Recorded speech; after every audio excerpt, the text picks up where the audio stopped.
नमस्कार, मैं पवन एलावत सिटीजन में आपका स्वागत करता हूं। हम फिर पहुंचे हैं खटखट टोल के ऊपर। अब काफ़ी बार आए हुए हैं और आज हमारा जो आने का जो मकसद है वो ये है कि गाज़ीपुर बॉर्डर के ऊपर टिकैत साहब ने रोने का वीडियो आया, तब करीबन लोग इमोशनल हो गए थे। इमोशनल होने के साथ साथ यहाँ से ट्रैक्टर और ट्राली, जितनी भी ट्रैक्टर और ट्राली थी, बहुत ज़्यादा तादाद में टिकरी बॉर्डर और गाज़ीपुर बॉर्डर पे गई हैं। उसी को लेके यहाँ पर आज खाप पंचायतों की मीटिंग भी है और खाप पंचायतों की मीटिंग में क्या फ़ैसला लेंगे उसको भी हम आपको दिखाएंगे, उनसे भी बात करेंगे जो यहाँ पे लोग हैं और लोगों से भी बात करने की कोशिश करेंगे क्या है।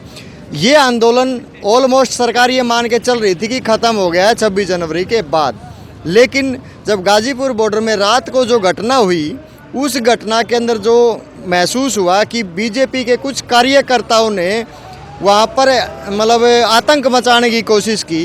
जैसे टिकैत साहब ने भी बताया, टिकैत साहब ने ये बताया कि मुझे गिरफ्तार करके ले जाओ, मुझे कोई ऐतराज़ नहीं है, लेकिन गिरफ्तारी के बाद जो आप आतंक मचाएंगे, मुझे समस्या उसकी है, क्योंकि जो आतंक मचाने के लिए वहाँ आए थे उनका मकसद ये था कि टिकैत साहब को गिरफ्तार कर लें और गिरफ्तार करने के बाद वो बीजेपी के कार्यकर्ता वहाँ पे आतंक मचाएं। उसका नाम जो है यह है कि टिकैत की गिरफ्तारी की वजह से टिकैत के कार्यकर्ताओं ने, किसानों ने ये आतंक मचाया है, ये चीज़ हुई है।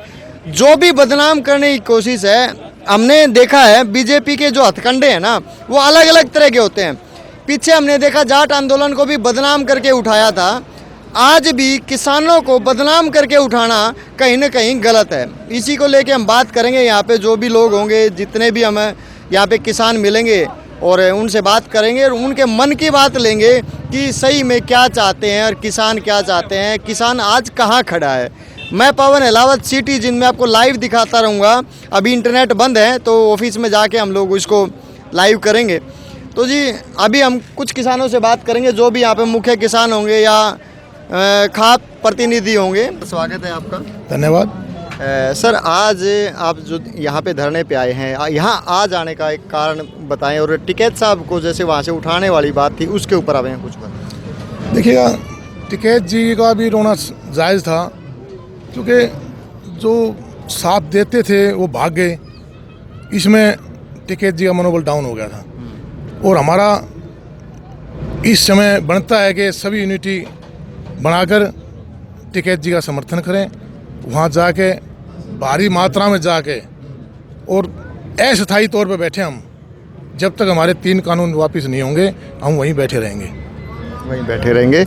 और भी एक प्रकरण जो है नेहरू पार्क में भी चल रहा है, मैं तो उसको एक ड्रामा कहूँगा। ड्रामा है तिरंगा यात्रा का, जिसमें बीजेपी सरकार जो है वो आम आदमी का नाम लेकर अपने कार्यकर्ताओं को खड़ा करके किसानों के विपक्ष में खड़ा करना चाहती है। टकराव की स्थिति है, उस बारे में आप क्या कहेंगे? वो गद्दार लोग हैं जी, क्योंकि एक किसान एक जाति की लड़ाई नहीं है, ये 36 बिरादरी की लड़ाई है। इसके साथ 36 बिरादरी जुड़ी हुई है। व्यापारी ख़त्म हो जाएगा, मजदूर ख़त्म हो जाएगा, तो फिर क्या कर लेंगे? वो गद्दार कहलाएंगे। मैं ये कहना चाहता हूँ उन भाइयों को भी समझना चाहिए, किसान आंदोलन को मजबूत करें और इसको कमज़ोर करने की कोशिश ना करें।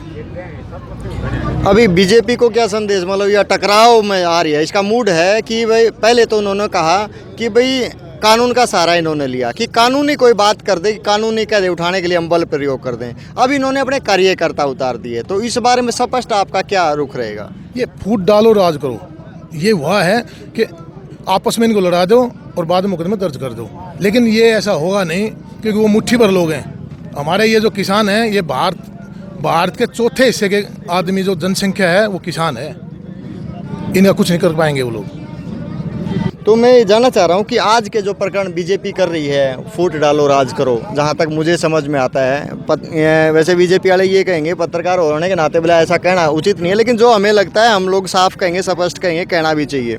तो क्या लगता है आपको? देखिए, जहाँ तक सत्ताओं की बात होती है, वो किसी की भी सत्ता हो जी, चाहे वो कांग्रेस का राज रहा हो, चाहे वो बीजेपी का राज रहा हो, कुर्सी के ऊपर जिसको भी बिठाया जाता है वो जनता द्वारा उसका एक लक्ष्य होता है और उसको निर्धारित किया जाता है कि भाई समाज के उत्थान के लिए आपको काम करना है।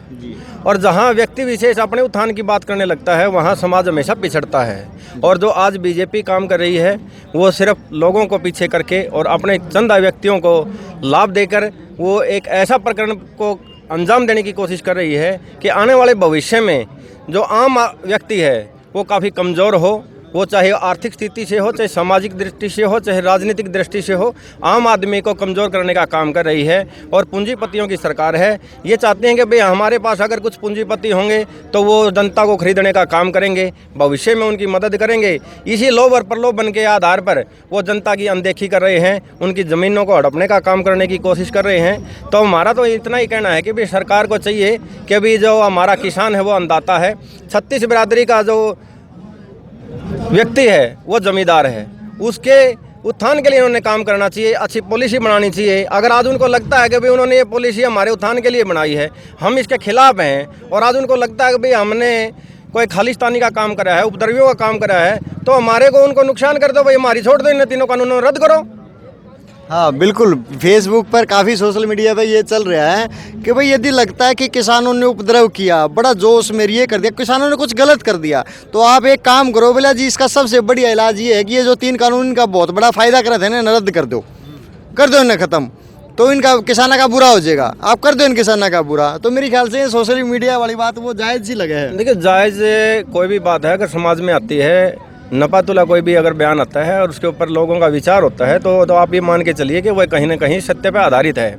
आज हम जो जीवन जी रहे हैं, हमारे जो बुजुर्गों ने जो कहावतें कही हैं, जो बातें कही हैं, उनको बिल्कुल पैमाने पे खरा उतार के वो बातें कही गई हैं, और आज वो हमारे जीवन में बहुत ही सार्थक हैं वो बातें। अगर लोगों ने इस प्रकार की बातें कह रहे हैं तो वो बिल्कुल 100% सत्य हैं, और उन्होंने कहा सरकार ने उस पर विशेष ध्यान देना चाहिए। क्यों वो ऐसा टकराव की स्थिति पैदा कर रहे हैं?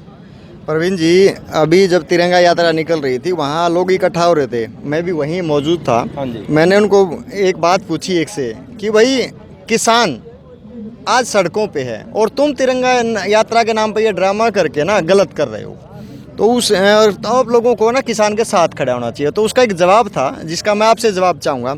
उसने कहा कि भाई हम तो जो अनाज है ना वो खरीद के खाते हैं, मतलब उनकी भावनाएं इससे एक भावना झलकती है। उसने कहा कि हम तो ये अनाज खरीद के खाते हैं। मेरा एक जवाब था कि यदि किसान उगाएगा नहीं तो खरीदेगा किससे? तो आप उसको क्या कहना चाहोगे? मैं उसका नाम नहीं लूँगा क्योंकि देखिए वो एक अलग चीज़ आ जाती है। देखिए, मैं आपके माध्यम से उन लोगों को एक बात बताना चाहता हूँ, राष्ट्रवाद जो है वो एक दिखावे की चीज़ नहीं है। अगर आपके अंदर राष्ट्रवाद की भावना है और आप राष्ट्रवादी हैं तो वो दिल से उसको आप अपने महसूस करोगे, तभी आप उस पर खरा उतर पाओगे। इस बात के लिए मुझे एक बात याद आती है जापान की। जापान के अंदर एक कहावत बहुत बड़ा मशहूर है कि वहाँ पे किसी के घर में कोई चोर घुस गया। जब उसने देखा, मालिक ने पता लग गया कि तेरे घर में तो चोर घुस गया, अरे वो धीरे धीरे तेरा सामान इकट्ठा करने लग रहा है, तो लेकिन वो फिजिकली तौर पर कमज़ोर था। उसने देखा भाई चोर मजबूत है, अगर तू इसने पकड़ेगा, मारा पीटेगा तो ये तेरे से ताकतवर है, तेरे काबू नहीं आवेगा। तो उसने दिमाग लड़ाया कि उसने क्या करा कि भाई अपने देश का नेशनल जो एंथम है उसने वो चला दिया। जैसे ही नेशनल एंथम मालिक ने चलाया, चोर सावधान खड़ा हो गया और उसने उसको बांध दिया, पकड़ लिया। ये मुकदमा वहाँ की अदालत में चला। जब अदालत में जज साहब ने उससे पूछा गया, मालिक से, कि भाई आप एक बात बताओ कि भाई ये चोर है और आप मालिक हो, ये आपसे दूनी तीनी ताकत का व्यक्ति है और आपने इसको पकड़ा कैसे? जब उसने बताया कि भाई मैंने नेशनल एंथम चलाया और ये सावधान खड़ा हो गया तो मैंने इसको बांध दिया, तो जज की प्रतिक्रिया ये देखी, भाई चोर बेशक से वो गंदा काम कर रहा है, लेकिन इसके अंदर राष्ट्र की भावना देखो कि जैसे ही इसने अपना राष्ट्रगान चलाया देश का, ये सावधान खड़ा हो गया। इसकी राष्ट्रभक्ति को मैं सलाम करता हूँ। और जो ये मालिक है, इसने हमारे नेशनल एंथम का कितना दुरुपयोग किया है कि एक चोर को पकड़ने के लिए ऐसी प्रक्रिया की है, ताकि जब ये सावधान खड़ा था तो सावधान इसको भी खड़ा होना चाहिए था। तो वहाँ पर चोर को छोड़कर और मालिक को सजा दी गई। तो मैं आपको ये बताना चाहता हूँ कि तिरंगा हाथ में उठाने से और जयकारे के नारे लगाने से बात नहीं बनती। आज अगर तिरंगा लाल किले पे था, वो कल भी था, आज भी है, उपद्रवियों के नाम पे उसको भटकाने का काम ये प्रयास ना करे सरकार। इनको ये नहीं पता है कि भी जब जनता की आंखें खुलती हैं तो बड़े बड़े तख्त और ताज पलट जाते हैं। और अगर इन्होंने ऐसी हरकत करने की दोबारा फिर कोशिश की तो यही वो किसान है जिन्होंने अपने हाथ के अंगूठे से इनका बटन दबाकर इनको उस गद्दी पे पहुंचाया था। ये वही हाथ मजबूत हैं जो इनको पकड़कर उस गद्दी से नीचे घसीटने का भी काम करेंगे। मैं आपके माध्यम से उनको ये चेताना चाहता हूँ कि किसी को कमज़ोर ना समझें, उसके सब्र का इम्तिहान ना लें। अगर जमींदार है उसको ये पता है कि भाई मैं देश का पेट भरता हूँ तो वो एक दयाकार दयालु का प्रतीक भी है, तो आप इसको सताएं ना। मेरी तो आपके माध्यम से मैं उनसे यही आग्रह करता हूँ कि हमारी भावनाओं को समझते हुए, हमारे विचारों को समझते हुए जो हम ये इन्होंने गलत कानून बनाए हैं इनको वापस लें और जल्दी से जल्दी हमारे को सही मार्गदर्शन करके हमारा फैसला करने का काम करें। भाई मुझे ये बताओ, वो मोल लेने वाला आदमी लोअर कैटेगरी का था कि किस कैटेगरी का आदमी था? वो बीजेपी का ही था। आज वो 20 रुपये किलो खरीद रहा है ना। अगर अडानी और अंबानी के पास चलेगा ना मामला, थोड़ा एक बार सामने आओगे। अडानी और अंबानी के पास मामला आएगा ना, ये 100 रुपये किलो जाएगा। फिर कहाँ से खरीदेगा वो? 100 खरीदेगा? नहीं खरीद पाएगा। किसान तो अपना पेट भर लेगा लेकिन वो नहीं खरीद पाएंगे। आज वो सोच रहे हैं, कल उनको पता लगेगा, गरीब को भी पता लगेगा, अमीर को भी पता लगेगा कि किसान क्या है। ये उनकी गलत सोच है। देखिए जी, किसान के प्रति यदि जो आदमी ऐसी बात सोचता है कि मैं किसान कोई भी चीज़ खरीद के खाता हूँ तो वो किसान पे कोई एहसान नहीं कर रहा है, वो अपना पेट भर रहा है। बट आज के समय में किसान के साथ खड़े होने की आवश्यकता है। हर इंसान जो खेती नहीं करता वो खरीद के ही खाता है, फ्री में तो वो भी नहीं खाता। लेकिन खरीद के खाना का मतलब ये नहीं है कि आप किसान का अनादर करोगे। जो किसान अन्न उगाता है तभी तो हम खरीद पाते हैं। और जिस रेट में अब किसान क्या कहता है, किसान की मांग क्या है, यदि खरीदने वाले से मैं बात करने की कोशिश करूं कि क्या कहता है, खरीदते हैं। केवल किसान ये कह रहा है कि हमें ये अधिकार दे दो कि कम से कम जितनी हमारी लागत है उतना मूल्य मिल जाए, बस यही तो एमएसपी मांग रहा है। एक बात बताओ आप, किसान के हाथ से एक बार फसल निकल जाती है, दोबारा सामने वाले व्यापारी से जो मोल भाव होगा ना उस रेट में लेके आएगा वो। जी बिल्कुल ठीक। अपनी फसल का रेट नहीं ले सकता वो। हर रोज के भाव होंगे। उससे बीज लेके आना पड़ो या कोई आटा दाल के तौर पे लाना पड़ो वापस, तो उनके रेट में वापस आएगा वो। बिल्कुल सही। तो ये कोई किसान की तौहीन है, ये तो शर्म की बात है देश के लिए। किसान अपना हक मांग रहा है, किसान अपना हक मांग रहा है। मैं प्रेम सिंह बांगड़ अर्बन स्टेट जीन से। अब ये किसान तो अब नहीं, हम जन्मों से बाप दादों के टाइम से ये सभी आदमी देख रहे हैं, 36 जात देख रही है। किसान का जिस खातिर ने हड़ बना दिया वो पैसे नहीं लेता था मोल, उसके बदले अनाज लेता था। एक लोहार फाड़े निकालता था उसके पैसे नहीं लिए, कभी अनाज ही लेता था। एक नाई अगर बाल काटता था, किसान की दाढ़ी बनाता था, उसको अपनी मेहनत का अनाज मिलता था। सभी अनाज से किसान से जुड़े हुए हैं। थोड़ा गहराई से सोचें, अपने बुजुर्ग से पूछें। आज चाहे कुछ भी समय आ गया, बेशक कोई ट्रैक्टर चल गए हैं, लेकिन अब भी लोहे वाले की जरूरत है, हर चीज़ की जरूरत है। पैर में जूता बनता है, किसकी जरूरत है, कौन बनाएगा?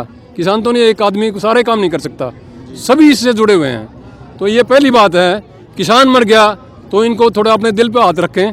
और मैं बाज़ार में जाता हूँ, कोई भी भाई मिल जाए, जो दुकानदार उसको भी कहेंगे भाई आज आपको 20-30 रुपये किलो आटा मिल रहा है, ये संभावना ख़त्म हो जाएगी आपकी। वो उनकी मर्जी है, आपको 90 दें, 100 रुपये किलो, उनकी मर्जी आएगी। क्योंकि इतने बड़े गोदाम उन्होंने भर दिया और ताला लगा दिया, तो उसके बाद उनकी मर्जी है आपको किसी भाव दे दें, हम धक्का नहीं कर सकते। बिल्कुल सही कह रहे हैं जी। हाँ जी बताइए। हाँ, जो आपने बात बताई, देखो उसके ऊपर मैं आपके माध्यम से एक बात और बताना चाहता हूँ कि हर देश और प्रदेश की एक नींव होती है, वो आर्थिक स्थिति क्या है उसकी। हमारी जो आर्थिक स्थिति नींव है वो है हमारा किसान, क्योंकि हमारा 72% जो कारोबार है वो ज़मीन से जुड़ा हुआ है, सारा का सारा किसान से जुड़ा हुआ है। और हमारे ऐसा नहीं है कि दूसरे देशों की तरह कोई हमारे तेल पे आधारित है। बहुत से देश हैं जिनका निर्यात दूसरी चीज़ों का है, किसी का कोयले का निर्यात है, किसी का तेल डीजल पेट्रोल का निर्यात है। लेकिन हमारी जो आर्थिक स्थिति है वो एक किसान के ऊपर अटकी हुई है। हमारा देश का जो संचालन होता है, जो आर्थिक तरीके से हमारी विकास की जो डोर चलती है, वो बेस जो है उसका वो किसान है, जमींदार से हमारी चलती है। आज अगर मैं उसके आपके माध्यम से उनको एक बात बताना चाहता हूँ कि अगर हमारा जमींदार अन्न पैदा नहीं करेगा, अगर अन्न पैदा नहीं करेगा तो वो मार्केट में सामान लेने नहीं पहुंचेगा, उसके बदले में कोई अनाज के बदले में आपको कोई कारोबार नहीं चलेगा, आपकी देश का विकासशील नहीं होगा। जब आपका विकास नहीं होगा देश के अंदर तो आपके आर्थिक स्थिति, आपको जो अर्निंग सोर्सेज हैं, कमाने की जो कामें हैं, चीज़ें हैं, वो बहुत कम हो जाएंगी। आज एक मान लो कोई चिनाई का काम करता है, अगर हमारी आर्थिक स्थिति मजबूत नहीं होगी, हम कहाँ से मकान बनाएंगे? जब हम मकान ही नहीं बनाएंगे तो मजदूर क्या करेगा? तो हम मजदूर को कहाँ से देंगे? जब तक हमारी आर्थिक स्थिति मजबूत नहीं होगी, और हमारी आर्थिक जो स्थिति मजबूत होने का सिर्फ एक ही पैमाना है, और वो है जमींदारा। कोरोना में देश को जमींदार जी। हाँ, आप भी कुछ कहना चाहते हैं जी, बताइए। सिटी जिंद का मैं धन्यवाद करता हूँ। आप आज किसानों की समस्याओं के प्रति बहुत जागरूकता से काम कर रहे हो, और जो तिरंगा यात्रा है, ये तिरंगा किसी एक पार्टी का नहीं है जी। तिरंगा 125 करोड़ लोगों का है। किसान ने, मजदूर ने, किसी ने कभी तिरंगे का अपमान नहीं किया। कोई भी उदाहरण बता दो, हम इनके उदाहरण बता देते। आज जो ठेकेदार हो रहे हैं जयपुर के हाई कोर्ट में, जो तिरंगे का क्या होया था, और जो है ना इस जामा मस्जिद पर वो किसका झंडा फहराया था। ये अपने आप को तिरंगे में लिपट के, तो हमारे जवान बॉर्डर से आते हैं, रिक्शा बॉर्डर की रिक्शा कौन करता है?